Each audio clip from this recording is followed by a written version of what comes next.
Selamat sore teman-teman. Kami mahasiswa program studi bisnis digital Fakultas Ekonomi dan Bisnis Universitas 11 Maret dengan saya Nazala Kais Akhila Dan saya Hafifanisa Arista. Di sini kita mengajak teman-teman untuk eksplor salah satu tempat ibadah yang ada di UNS, yaitu Vihara Bodhisasana. Ikutin kita yuk. Selamat pagi. Kami di sini mau wawancara seputar vihara ini dan ya macam-macam yang ada di sini. Kenalan dulu, namanya siapa? Saya perkenalkan, saya Putra Hayu, Pak. Putra Ayu, dari mana? Ya. Saya dari FEB juga. Oh, ini aslinya. Oh, aslinya. FEB semua. Iya. Saya dari Temanggung, Pak. Oh, Temanggung. Iya. Temanggung banyak umat Buddha. Oh, Termasuk Buddha. kantongnya umat Buddha di Jawa Tengah di Temanggung. Iya, banyak. Daerah sini sedikit banyak biara. Daerah Kaloran itu banyak kalau Banyak, Temanggung. iya. Putra Ayu. Iya. Kalau saya Krisna, Pak. Krisna Dari Blora. Oh, wong Blora. Apa sih namanya? Krisna. Krisna. Bawa seruling enggak? Seruling. Iya, Pak. Saya Arsa, Pak. Arsa dari mana? Dari Sukoharjo. Oh, dekat sini. Iya, dekat. Kantornya mana? Muter apa mana? Aku Mandan, Pak. Mandan. Iya, Mandan. Mandan. yang DPRD. Oh, kota berarti ya? Enggak terlalu kota sih, Pak. Iya, iya, agak pinggir. Kantor Iya. DPRD yang baru? Iya. Oh, iya. Baik. Ya. Saya Nazala dari Klaten, Bapak. Nazala. Nazala dari Klaten. Masih dekat juga. Saya kata yang ajak bapaknya di Vihara. Oh, masih sekitar yang agak jauh. Blora sama Temanggung. Jadi bisa kita mulai ya? Boleh. Bisa, Bisa, bisa. Saya Silo Lili, kalau di Google ya ketemunya saya Silo Lili. Mungkin banyak. Mungkin dulu sering nulis juga di sana ya. Terus sekarang sudah enggak. Saya pembina di IKMAP, UKM IKMAP. IKMAP itu Ikatan Mahasiswa Buddhis UNS. Yang salah satunya Canta ya, kemarin itu. Selain itu saya adalah ketua pengurus Vihara UNS. Ya. Juga ketua Permabudi yang ngantor di sini juga. Permabudi itu Persatuan Madura Indonesia. Nah ini Permabudi ya.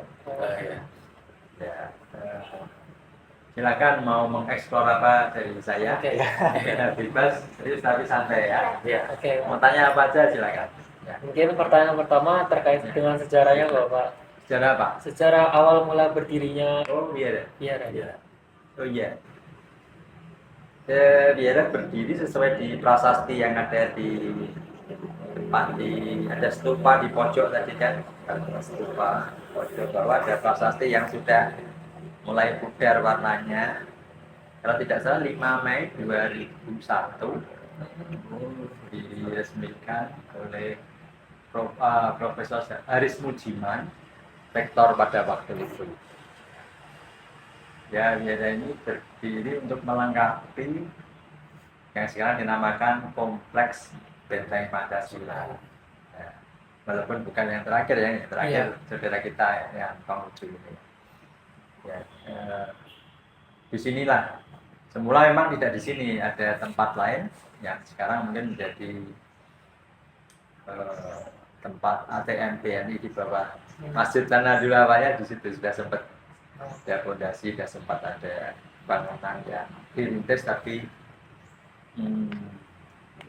tidak jadi, akhirnya berpindah di sini dan kelihatan sudah lebih hangat karena dikelilingi kawan-kawan. Ya kira-kira gitu, 5 Mei 2001, tapi nanti dicocokin lagi ya di prasasti di sana. Prasasti di bawah stupa itu. Profesor Haris Mujiman yang meresmikan.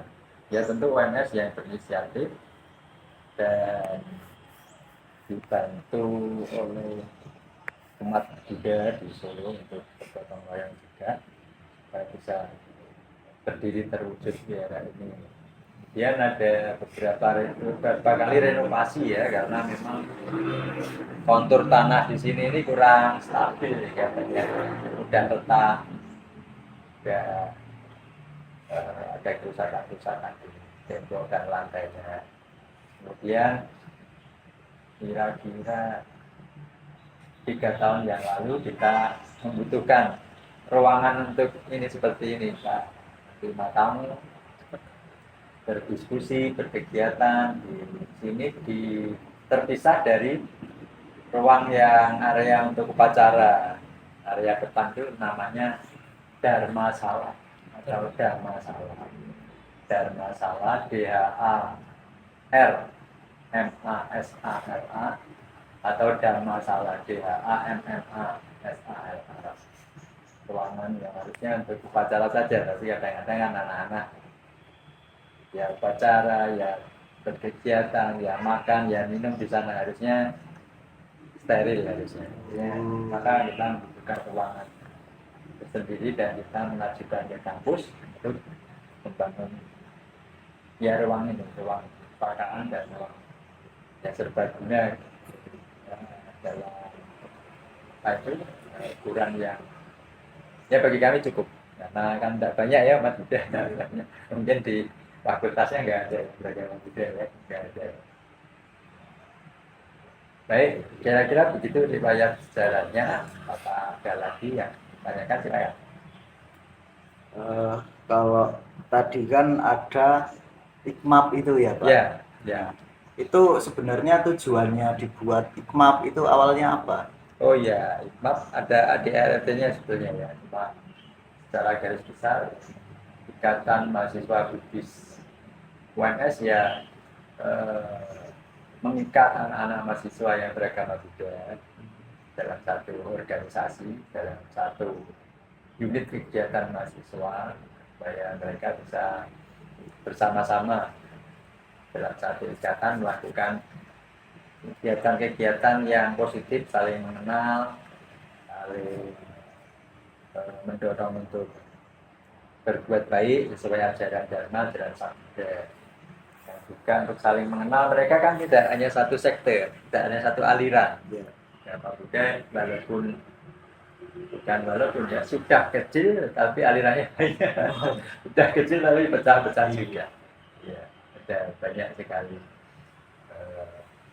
mazhab atau aliran, ada Theravada, ada Mahayana, ada Nichiren Shoshu, ada Udayana, ada Kasogata, ada Maitreya, ada Tridharma, masih ada banyak lagi. Itu yang saya sebutkan yang ada di Solo aja, yang di luar Solo barangkali di kota-kota besar lebih banyak lagi apa itu ya, sempalan-sempalan untuk pecahan-pecahan yang ada. Secara garis besar ada dua, Mahayana dan Theravada. Tapi terus kemudian ada lagi. Jadi banyak alirannya. Maka perlu ikatan supaya kita anak mahasiswa saling mengenal, bersama beragama Buddha. Kadang-kadang tidak tahu apa itu Nichiren, kadang-kadang tidak tahu. Maka kita kadang-kadang adakan kegiatan bersama-sama saling mengenal satu sama yang lain. Tidak kenal tidak sayang, maka kalau bisa kenal kan mereka bisa saling mengerti. Tidak kenal kadang-kadang yang ada kan prasangka praduga, pikiran-pikiran buruk, yang tahu mungkin kelemahannya aja, kekurangannya aja dari sumber-sumber yang mungkin hanya tidak kredibel ya. Dengan langsung ketemu mereka bisa mendapatkan wawasan yang lebih komprehensif. Oke, silakan. Ada lagi? Pak, apakah wihara ini juga bisa digunakan untuk luar UNS atau hanya untuk sivitas UNS saja? Oh iya, baik. Wihara ini wihara Bodhisasana, namanya Bodhisasana. Bodhi itu pencerahan. Sasana tempat-tempat dapatkan pencerahan, pengetahuan. Kita terbuka, kebetulan memang mungkin satu-satunya wihara Surakarta yang tidak terikat salah satu aliran atau majelis. Ya. Maka kantor Permabudi yang menaungi sekte-sekte aliran agama Buddha di Surakarta ditempatkan di sini, walaupun kecil tapi netral, tidak terafiliasi dengan salah satu aliran. Kita jadi terbuka, tidak hanya untuk salah satu aliran, tidak hanya untuk sebetulnya umat Buddha. Contohnya adalah tiap Rabu malam kita ada kegiatan meditasi jam 19.30 dan meditasi itu diikuti oleh berbagai macam kawan-kawan dari berbagai agama. Nah, kita meditasi kan mengolah mental, pikiran. Selain kita berolahraga supaya sehat badan kita, juga kita harus mengolah pikiran kita, mental kita supaya mental kita juga kuat. Supaya sehat jasmani rohani, untuk melengkapi harus belajar meditasi, mengolah pikiran, bagaimana pikiran kita, mental kita merespon kehidupan yang selalu ada problema. Nggak mungkin nggak ada problema, ya. Hidup ini selalu ketemu problema. Mungkin tadi pagi baru tidur enak-enak, harus bangun karena ada janjian sama saya. Mungkin nggak, waktunya harusnya masih bisa tidur, ini harus bangun, mungkin bangun dengan perasaan yang mungkin tidak terlalu happy. Mungkin yang kos, mungkin kos, nggak kos ya. Kelihatan nggak kos ya, beda lagi nggak kos ya. Oh kos juga ya. Nah, mungkin kos buru-buru mau ke kamar mandi, kamar mandinya kepake kawan kita. Ini tidak ada perasaan tidak enak juga. Kita sampai kamar mandi, ya keluar, masuk kamar mandi, mungkin airnya habis, ya, gitu ya. Bisa timbul kekecewaan juga. Kalau mungkin ada tisu berserakan, gitu ya. Jadi timbul, siapa sih ya kecewaan juga. Selesai mandi mungkin mau sarapan. Ya. Dengan sarapan apa? Indomie goreng. Adanya Indomie godok kan itu ya. Mungkin timbul kekecewaan bisa. Kalau antri di warung nggak cepet-cepet dilayani ya, lama gitu kekecewaan. Setelah makan berangkat ke kampus, di jalan pengennya mungkin ya jalanan lancar, lampu baju kalau bisa hijau terus, hijau terus. Kan nggak bisa ya. Kadang-kadang hitamnya malah merah terus. Pas tergesa-gesa malah temunya merah terus. Nah, sampai UNS sampai Biara, janjian Pak ini belum datang. Kecewa juga. Itu janjian kok malah. Bapaknya ini gimana? Mungkin begitu, kan ada yang begitu ya. Atau dosen lain juga buru-buru sampai kampus, biasanya terlambatnya bisa terjam-jam. Wah, iya itu. Pernah nggak? Wah, pernah sering. UNS sering. Sering. Saya kok ya bagian UNS kadang-kadang sering. Wah, Saya kan walaupun telat ngabari dulu ya tadi ya. Iya. Ya orang punya kepastian. Ya 10 menit terlambat ya, kurang lebih tadi 10 menit ya. Tapi saya sering menghadiri rapat hujan. Molor nggak 1 jam, bukan molor itu ya. Berubah jadwal. Ya, itulah. Itu contoh bahwa kehidupan ini dari momen bangun tidur sampai dari berapa jam tadi ya? Berapa jam kita mengalami mental kita terombang-ambing antara kadang suka, nggak suka, kadang protes, dan ada kecewaan dan kemarahan. Nah itu gunanya mengolah pikiran, meditasi supaya bisa merespon kenyataan kehidupan yang tidak semua sesuai harapan dan keinginan kita. Mungkin bisa putus pacar, kita bertepuk sebelah tangan, Krishna belajar, sungguh-sungguh dapat nilai kurang sesuai harapan. Kalau sudah belajar sungguh-sungguh, orang tua tuntutannya melebihi kemampuan. Nah itu kita perlu mental yang kuat. Kalau mentalnya nggak kuat kan banyak ya, mungkin kota-kota besar karena tidur di tinggal di apartemen, nah akhirnya gampang aja mereka menjatuhkan diri dari apartemen. Perlu mental yang kuat. Harus selain berolahraga harus mengolah mental kita. Di hari Rabu kita ada yang terbuka untuk umum. Ada dosen juga siapa itu? Dosen FKIP yang kadang-kadang ikut ya. Siapa? Saya lupa namanya. Ya, maaf ya pakai kerudung juga ibu ya. Dia dosen. Backgroundnya arkeolog dari UI. Ya. Terus kemudian di hari Minggu pagi ada meditasi juga. Minggu jam 6.15 sampai 6.45 juga belum ada kita ada meditasi juga namanya Sunday Morning Mindfulness itu terbuka. Terus kemudian ada lagi diskusi Dharma namanya omon-omon Dharma. Omong-omong tapi omon-omon karena di setting santai, serius tapi santai. Ya antara lain untuk saling mengenal tadi. Kadang kita minta teman yang dari Nichiren Sosu Buddha Jepang untuk ngomong di hadapan semuanya supaya saling kenal. Kadang-kadang ya saling berbenturan karena ada konsep yang berbeda kan begitu. Ya tapi jadi tahu.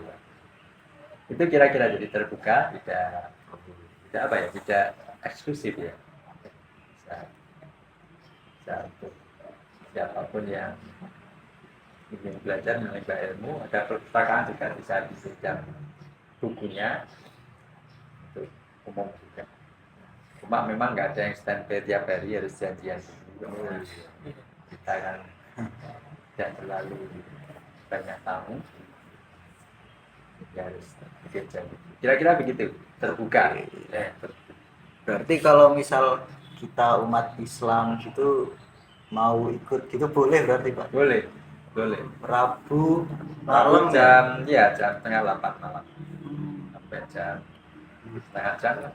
Habis itu ya berbincang sampai kalau ada yang didiskusikan ya didiskusikan. Kalau yang di minggu pagi memang nggak bisa bincang-bincang karena saya ada jadwal yang padat, mulai selesai ya mungkin hanya selu aja dulu. Iya, jadi boleh kok. Dari kalau kita ada kegiatan itu namanya yang ada poster Bante Bira punya itu yang sering podcast dengan Habib Jafar. Oh iya. Terus kemarin juga kawannya yang ketangkap narkoba itu. Benar. Waduh. Saya ngabari beliaunya. Nanti saya ikut sedih kawannya kena urusan. Loh, maksudnya apa? Dia belum tahu kan? Malah belum tahu. Dia belum tahu karena kan pas ada acara. Kalau beliau hadir di Solo ya yang hadir dari berbagai agama, tidak hanya dari tidak hanya dari yang beragama Buddha atau umat Buddha. Ya silakan. Saya sambil mau mencari namanya siapa ibu dosen ini, saya namanya siapa sih? Silakan sambil tanya. Itu berarti kalau dibuatnya vihara ini itu tahun sekitar 2001 ya? Ya, resmian ya kurang lebih mungkin pembangunan ya 1,5 sampai 2 tahun mungkin itu ya kurang lebih. Nah, itu letakan batu pertama. Nah, itu 2001 itu Bapak Saya belum di sini. Belum di sini. Belum. Saya masih dari 2001. Saya UNS juga kan, alumni UNS Fakultas Hukum ya. Jadi ceritanya waktu mahasiswa saya beragama Buddha. Kalau zaman dulu sebelum saya mungkin ya nggak ada dosen agama Buddhanya sehingga ikut agama lain. Dapat nilai ikut agama lain, nilai agamanya. Tapi sudah saya jadi mahasiswa di sini bertekad sesuai keyakinan saya. Sehingga cari dosen diantar salah satu kawan baru, karena kan baru kenalan kan. Yang orang Solo untuk mencari. Akhirnya ketemu ada guru di SMP atau SMA ya itu. Ke satu tempat diarahkan menemui namanya Romo Dharma Saputra. Akhirnya ya saya ajak untuk mengajar saya agama Buddha. Setelah saya adik-adik kelas yang beragama Buddha bisa mendapat pelajaran agama Buddha dari Romo Dharma Saputra itu. Terus sampai berjalannya waktu saya bekerja, berkarir, menua. Dosen saya menua kan, tua yang menua. Saya tua, dia tua, lebih tua lagi ya. Akhirnya dia ketemu, saya kesini ketemu beliau merasa sudah sepuh, sudah tua. Maka dilimpahkan ke saya tugas dosen agama Buddha. Jadi kembali rodanya. Saya mengawali, saya mengakhiri. Saya mengawali, akhirnya dikembalikan ke saya. Mengawali, mengajak beliau jadi dosen. Kemudian menua, saya juga mulai pensiun berkarir. Diminta menjadi. Akhirnya saya mengajar mata kuliah agama Buddha sebagai dosen, namanya keren ya, dosen profesional. Ada profesionalnya. Ya, dan seperti itu ya. Sampai kemudian saya juga merasa perlu saya digantikan oleh yang lebih muda, tapi tetap sebagai pembina. Itulah awalnya jadi pembina IKMAP karena menjadi dosen, kemudian membina anak-anak diminta oleh universitas. Sampai hari ini jabatan dosen sudah enggak, sudah berganti dua orang. Tapi sebagai pembina masih dari universitas masih meminta saya sebagai pemuka agama. Kalau ada sumpah dokter ya saya yang diminta. Yang beragama Buddha selalu saya ya. Seperti nanti tanggal 16 ada sumpah dokter. Ada. Juga sudah dikabari ya. Fakultas kedokteran ya. Ya, gitu ya. Ya, oke. Jawab tadi ya. Terjawab. Terus Silakan. Apa lagi? apalagi ini Mas Krisna? Berarti itu yang mahasiswa beragama Buddha itu otomatis langsung ikut ke IKMAP, Pak? Iya, iya. Biasanya anak-anak IKMAP kepengurusannya aktif mengumpulkan, cari informasi siapa yang beragama Buddha, kemudian dihubungi untuk diajak bergabung, gitu ya. Mereka proaktif. Tiap tahun kan berganti nih pengurus IKMAP. Barusan ini ganti juga kan, barusan di 2 minggu atau 10 hari yang lalu mereka sudah berganti kepengurusan. Ya. Mungkin UKM lainnya juga setahun sekali ya, semuanya ya. Ya memang terasa singkat gitu ya, belum selesai semua sudah ganti ya. Agak singkat. Tapi kapan hari pernah saya ketemu apa itu alumni paskibraka apa itu ya, saya waktu di Logika dulu dengan satu meja. Kita dari alumni paskibraka apa itu masa kepengurusannya 5 tahun. Bagi saya 5 tahun itu kelamaan. Wah, 5 tahun kayak presiden. Gerbongnya apa untuk regenerasi itu kasihannya. Sudah alumni ya mungkin yang 5 tahun ini ketuanya sudah akhirnya sudah punya anak, sudah berkarir. Harusnya ya paling bagus 2-3 tahun. Setahun memang agak terlalu cepat. 2 tahun saya kira untuk bisa berlatih berorganisasi dan mengaplikasikan ilmunya di dalam organisasi. Kalau berdirinya sendiri sejak kapan, Pak?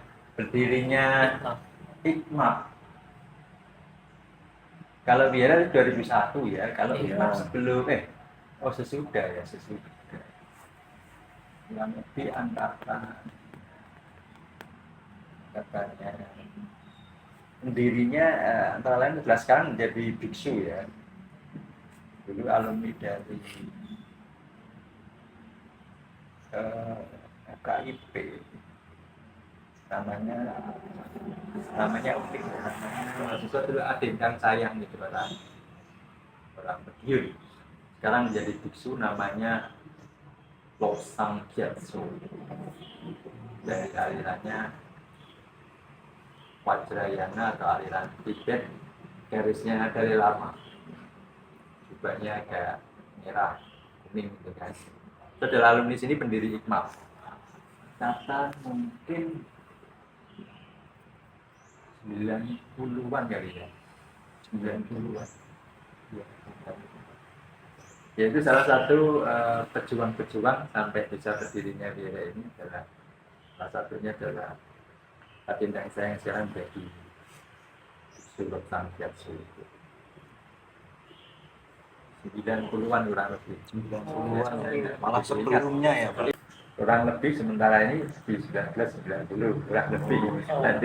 Nanti pastinya saya tanyakan ya. Sudah kasih contoh yang tidak bagus kan?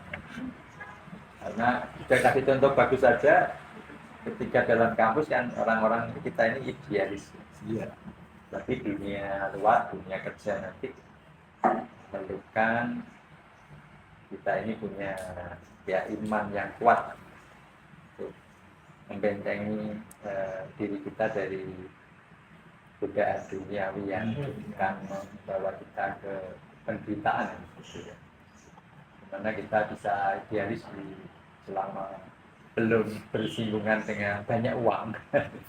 Gitu nanti ada banyak uang di depan mata kita, kadang-kadang kita bisa terjerumuskan banyak contoh kasus kan ya, di mana seorang yang bersuaranya lantang tentang kejujuran, keadilan, anti korupsi, ketika betul-betul dipegang-pegang uang akhirnya dia kan korupsi juga kan gitu ya. itu Mungkin tidak perlu waktu lama kan, hanya berapa bulan mungkin gitu ya, langsung sudah imannya sudah goyah itu ya runtuh. Nah, hari ini Ayu bisa ngomong gitu nah, nanti ketika kita sudah di lingkungan yang seperti itu, kita memerlukan mental yang kuat dan semoga bisa bertemu orang-orang yang baik, karena kan pergaulan kita ini kan tidak selamanya ketemu orang yang di jalan yang kebaikan, kadang-kadang ketemunya orang-orang yang kurang baik gitu. Maka kita juga harus pandai memilih teman. Ada nasihat Jawa ya, ojo cedak kebu bupak gitu. Jawa semua kan ngerti kan? Jawa, Ojo cedak Jawa. kebu bupak. Kemarin ada yang lebih lain kan? enggak tahu. Artinya jangan dekat-dekat kerbau yang sedang mandi lumpur gitu kan. Kalau dekat-dekat kan mandi lumpur kan seneng ya, kerbau kan bisa terciprati, kita bisa Selatan nanti terkena lumpurnya, kotorannya. Artinya kita ini kalau dekat-dekat mungkin teman yang narkoba ya kemungkinan kita akan posisi sedikit dengan ke narkoba. Yang suka mabuk minum-minum dugem juga mungkin tularan nanti. iya, nanti ada masalah sedikit lari ke sana. Menyelesaikan masalah membuat masalah baru sih. Ya bukan seperti iklan pegadaian ya gitu ya. Maka UNS baru rame yang apa itu mahasiswi yang Waduh, dugem itu ya. itu kami bisnis digital Pak, itu bisnis digital Iya juga juga? itu. Waduh. Iya, waduh, Satu Iya, satu iya, tapi angkatan Iya. atas. kakak tingkat. Iya. Waduh, itu Makanya kebetulan banget ya Pak ini ya. Itu ya, dapat apa itu dapat kayak beasiswa dia ya. Iya. Kabarnya begitu. Ya, ya.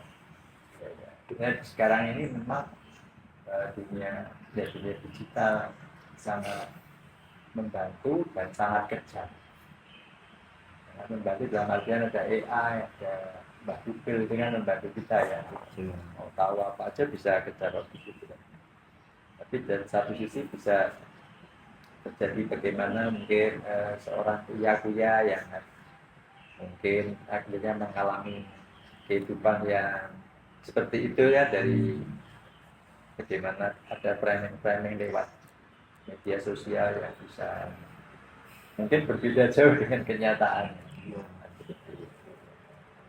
Apa yang dianggap benar pada waktu kejadian perusakan dan penjaraan itu saat itu dianggap benar. Setelah berjalannya waktu mungkin ketika ada klarifikasi barangkali yang dulu menganggap benar, ternyata saya ikut berdosa, menghakimi orang ini, orang yang baik ini sebagai orang yang jahat pada waktu itu. Dosa pikiran, dan pikiran itu yang sudah terlanjur kita kasih level ke seorang. Karena cepatnya dunia digital ya, bukan orang bisa memframing, mungkin ya kasus Obama, Jokowi bisa, orang yang bukan siapa-siapa bisa sampai jadi presiden kan karena kekuatan menggunakan media sosial. Dan waktu itu orang-orang belum terlalu sadar, tidak seperti hari ini.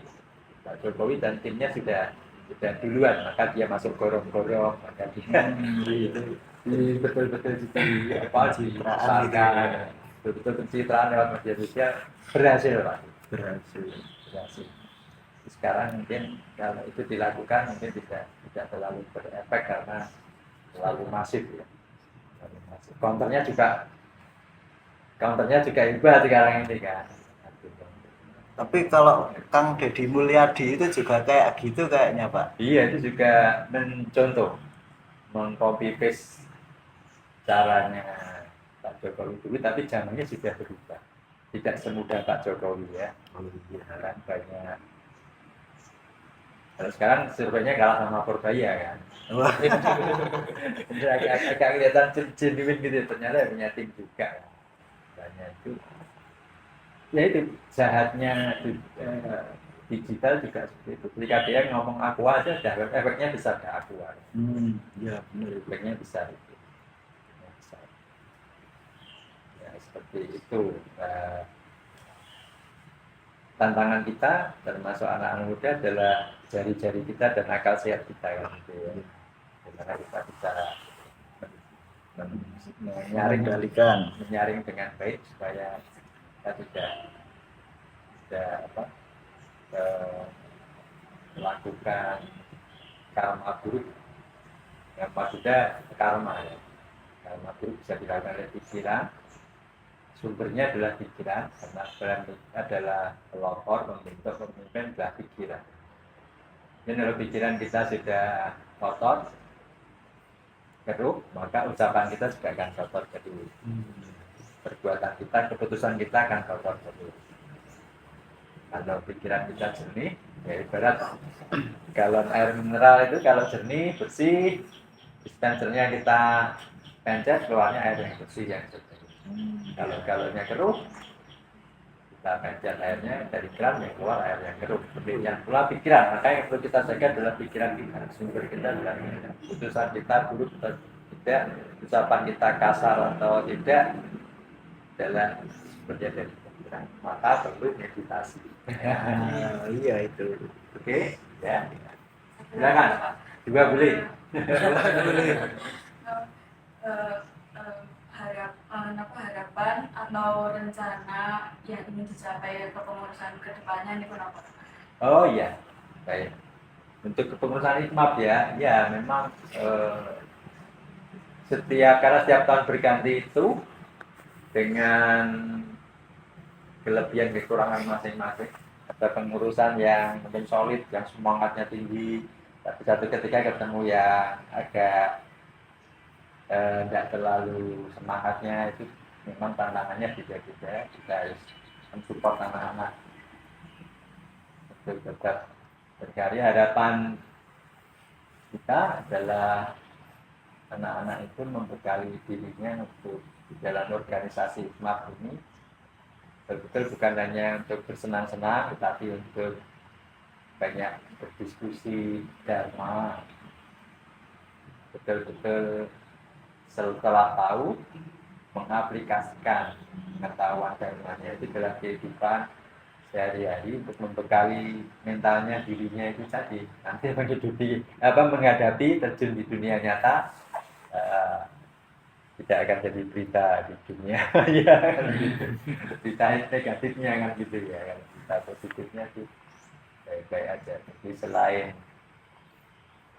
berkegiatan di sini untuk mungkin saling mengenal, kegiatan yang bersenang-senang, tentu diutamakan kegiatan yang menambah wawasan dharma, keyakinan mereka terhadap Bidadharma dengan keyakinannya, kemudian mempraktekkan kebaikan, menjaga sila. Ada yang namanya sila yang harus dilatih oleh umat Buddha. 1, tidak membunuh, 2, tidak mencuri termasuk korupsi, 3, tidak berbuat asusila, 4, tidak berbohong termasuk tidak berkata-kata kasar, tidak berkata-kata fitnah yang memecah belah. Yang kelima adalah tidak boleh mabuk, karena yang melemahkan kesadaran. Karena begitu lemah kesadaran kita bisa menerjang semua sila, menerjang etika, menerjang hukum. Jadi itulah yang harus ditekankan, anak-anak harus dilatih kemurahan hatian, peduli, mau membantu, namanya dana. Dana itu bisa dengan materi, kalau punya uang di dompet berapa, ada bangunan di jalan, ada uang 10.000, mau kasih 1.000 ya sudah baik. Itulah kebaikan yang paling gampang adalah berdana. Bisa juga kalau nggak punya uang pakai tenaga, nggak kuat tenaganya pakai pikiran, pakai nasihat, itulah kebaikan juga. Itulah yang kita tekankan, kasih contoh ke anak-anak. Dan itu tadi menjaga silanya itu. Ya, lainnya lagi adalah supaya terjaga karena sering tidak eling, tidak waspada, maka harus menjaga pikirannya dengan belajar meditasi. Tapi memang sayang sekali meditasi adalah kekuatan yang harus kita, dan sudah ada pelajarannya di dalam agama Buddha, tetapi di kalangan anak muda, termasuk anak-anak imam, antusias untuk belajar itu belum terlalu tinggi. Masing-masing generasi memang beda. Ada yang di kepengurusan ini sebagian besar saling mendorong untuk ayo belajar meditasi, ayo di jadwal ini datang. Tapi ada yang mungkin satu dua orang yang datang yang memanfaatkan sebetulnya pelatihannya. Tapi oke, ada di pemikiran saya untuk membumikan meditasi menjadi sesuatu yang meditation made easy, meditasi yang dibuat gampang, mudah.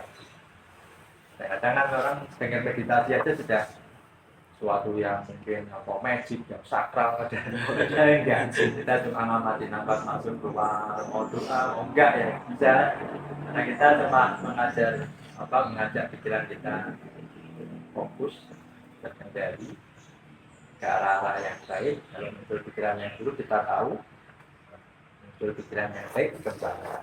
Nah, dan mau kita dorong ke anak-anak meditasi untuk mungkin anak muda.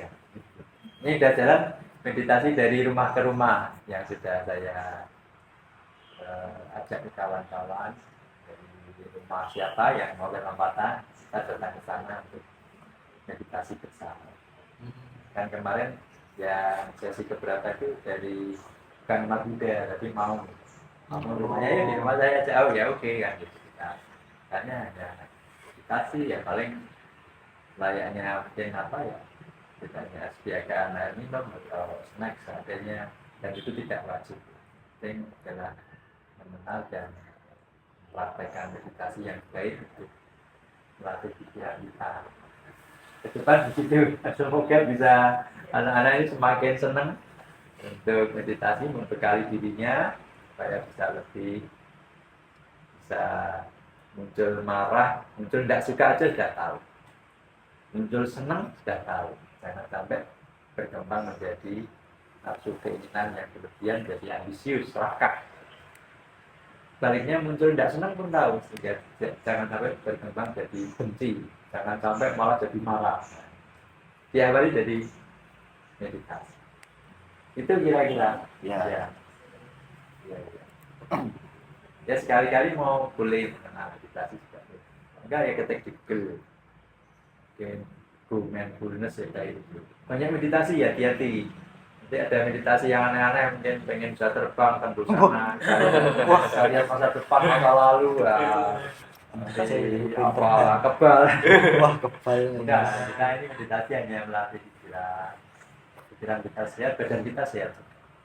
Kalau pikiran kita tenang ya tidak mungkin asam lambung yang lebih stres, maka asam lambung juga akan netral. Kalau kita stres, tegang, tekanan, asam lambung bergejolak, ya ada emah, ada GERD dan sebagainya, ada lever, sebagainya.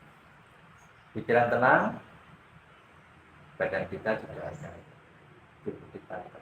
Meditasi tidak harus diri ada. Nunggu dosen datang, daripada uring-uringan duduk diam. Kalau ada kawan-kawan dianggap aneh nanti kan. Ya setengah tidur aja kan nggak apa-apa. Tarik nafas masuk, nafas keluar. Kelihatannya mudah kan? Jika kita nafas masuk, nafas keluar, pikiran sudah ada di tempat lain atau mungkin di waktu lain. Tadi berikan sudah saya cabut bangga. Nanti mau ada janjian kemana ya? Itu kan sudah pikiran kita sudah nggak di tempat. Harusnya saya di sini, pikiran saya di sini, untuk juga di sini dan di saat ini. Kadang di tempat lain, di waktu yang lain. Dan perlu kita latih selalu sadar. Ya. Alam saya sudah gini. Ya, terima kasih Bapak atas waktunya, kami sangat menghargai. Ya, mungkin sekian saja wawancara dari kami. Terima kasih banyak Pak. Selamat pagi. Sama-sama ya, selamat pagi. Tidak disuguh apa-apa, tidak ada ya. Oh, nggak apa-apa, Nggak malah apa-apa ya. kami harusnya yang nganu Pak. Oke, kita kenalan dulu aja ya. Saya Putra, kalau kakaknya Mas Canta. Mas Canta. Ya. Ya, Krisna. Kalau saya Krisna. Saya Arsa, Pak. Ya. Siapa namanya? Arsa. Ini kita mau tanya-tanya Kak seputar ya tentang ini ya vihara ini ya. Kalau divisinya sendiri kira-kira ada apa aja, Pak? Kalau IKMOK tuh buat kepengurusan pertama dari atas tuh ada ketua, bawahnya ada wakil, bawahnya tuh ada BPH, BPH itu ada sekre sama bendahara. Terus bawahnya baru ada divisi humas, pendidikan, sama Medcom. Kira-kira itu pemilihan divisinya gimana, Kak? Oke, kalau ini udah ngomongin tentang Iya. ini ya, apa ya? Sepertinya sih kayak ini aku ambil contoh waktu angkatanku mulai jadi cutting ya, waktu tahun 2004 lalu. Pertama waktu demis angkatan 22 kan angkatan 23 harus jadi ketua. Iya. Soalnya kita nggak bisa nyuruh angkatan yang baru masuk jadi ketua. Nah jadi temanku jadi ketua. Nah temanku terus ngajakin aku sama temen-temenku temen-temen angkatan 23 lainnya buat bikin itu yang jadi koor BPH. Nah terus anak-anaknya koor sama BPH baru angkatan yang baru masuk. Itu temannya jadi ketua langsung tiba-tiba dipilih? Enggak, Dari itu awal? lewat voting. Oh, ada voting. Ada musyawarah. Pasti Kalau kakak sendiri divisinya apa? aku koordinator humas. Koordinator humas. Kira-kira job desk-nya apa aja? Job desk-nya itu kalau buat proker humas itu kan ada Waisa, Baksos, function, tahu function nggak? Kayak gimana itu? ngelepas makhluk hidup. Lepas? Makhluk hidup. Contohnya? Contohnya kita ngelepas burung ya di sini sih biasanya di depan. Terus kita ngelepas jangkrik, ngelepas lele di danau. Itu biasanya setiap acara apa aja? Itu nggak ada acaranya sih, itu lebih kayak proker. Itu program kerja kita. Jadi kayak mungkin setahun 2 kali. Oh, Untuk itu sendiri itu apa ya? Fungsinya buat apa? Yang mana? Yang itu lepas makhluk hidup. Itu pertama buat formalitas tentunya. Itu kan program kerja kita ya. Maksudnya itu harus ada. Iya saja. Kedua, kalau buat secara apa sih implementasinya ya tentu saja untuk menjalankan nilai-nilai Buddhis yaitu meta atau cinta kasih ke semua makhluk. tapi itu tentunya pertimbangan hewan-hewannya juga nggak sembarangan kan, Pak? Iya betul. Tiba-tiba ular gitu. Iya kan nggak mungkin ngeluarin melepas buaya gitu ke danau. Kalau di Buddha sendiri itu ada hewan yang disucikan nggak? Gimana? Kalau di Buddha sendiri itu ada hewan yang disucikan atau Ada sih. Itu tadi apa namanya function. FANGSHEN. Function. Berarti itu nanti beli burung apa jangkrik? Ya. Beli berarti. Beli. Pakai uangnya itu gimana, Pak? Uangnya itu kita ini open donation. Jadi kan itu sama aja kayak berdana. Iya. Tapi kita yang membantu beliin hewannya. Yang open donation-nya itu ke members-nya berarti? Ke masyarakat umum aja. Oh, masyarakat umum semuanya. Iya, nanti kita post di SG, kita post di SW. Jadi mungkin kalau ada yang bisa bantu share ke grup keluarga gitu. Tapi kira-kira di sini tuh ada kayak kasnya nggak rutin? Oh, ada. Kas? Ada tuh. Ada. Kira-kira itu alokasinya kemana nanti? Buat kasnya. Iya, kasnya. Kas ya? Oh, kalau kas itu buat PDH, Oh, buat lanyard, buat ya kalau misalkan kita mau bahasanya apa ya kayak pengeluaran pribadi ikut sih.